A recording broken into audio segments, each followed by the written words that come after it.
Hillary, it's nice to see you again. Great, thanks, Dave. You're very good at understanding motivation and, yes. and what makes people do how they do. Mm-hmm. Annika, no question, has one of the best temperaments for the game. Correct.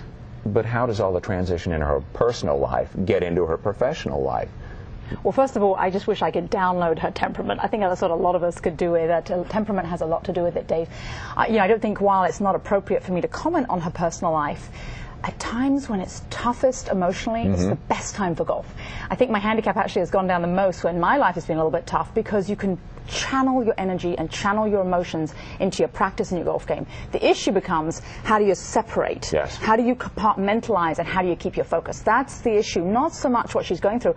I actually think it could be a great attribute. She hasn't got all those personal time commitments, probably. She's got a lot more time to focus. It may be the one refuge she still has. Exactly. Yes. Yeah, I think it can be actually beneficial to your golf game, although not beneficial emotionally. Okay. Yeah. And we'll talk about motivation throughout our conversation. Yes. But today, we're sort of following on this theme. We talked earlier with Joy about getting the physical equipment ready and what we ought to be doing sort of to get ourselves in shape if we can't actually get out and play the game. And you've got some ideas too. I do. One of which is a suggestion from Annika herself. Right. Last time we were talking about practicing in bed, the visualizing. Yes.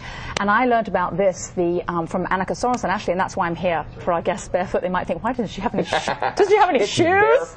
Barefoot Hillary here.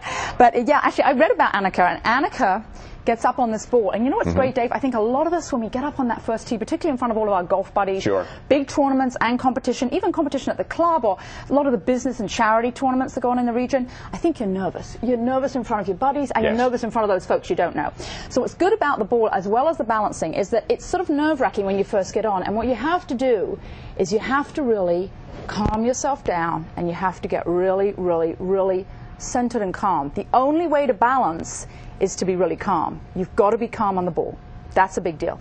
And then, in terms of up here, what this does for us, Dave, if all of your viewers kind of look, you see the power that it gives you in your legs, and also on the side here, it's all up throughout here. And what I do is I do what Annika does. What Annika does is she conducts like an hour-long workout on the ball with weights, which I usually do. I didn't bring my weights today.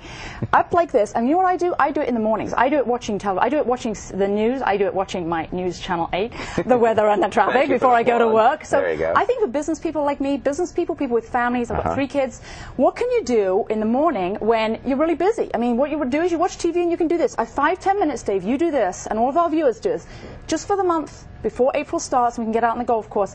Believe me, you feel it all here. You feel it through your core. You're really, really strong. And I don't know if I can mention this word on TV, but your butt gets nice and solid. And that's important for golf. Very important. Very important. No, and getting that core exercise is so very important. It's tremendous. It's the strength thing. And you know, you brought another toy too. A lot of our viewers might be thinking, well, how many new clubs should I buy? What should I be doing for distance? It's the distance and the balance.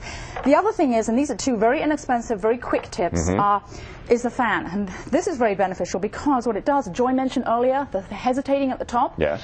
What this does, if you kind of get your good golf posture, and you practice where you should be stopping with the club parallel at the back. You practice. Now, I don't even know. Joy is still here. She might be watching saying Hillary's not doing it right, because I'm not a pro. I'm a regular golfer. But you can practice that. But what's most important, Dave, and you might want to watch out here, is this is weighted, and this actually strengthens your upper body, because it's very, very tough to come through at a normal speed.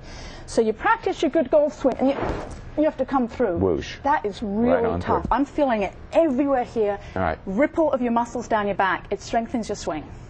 How about it? You've gotten 2 good exercise and a lot of great advice today. Thank you very much for joining us.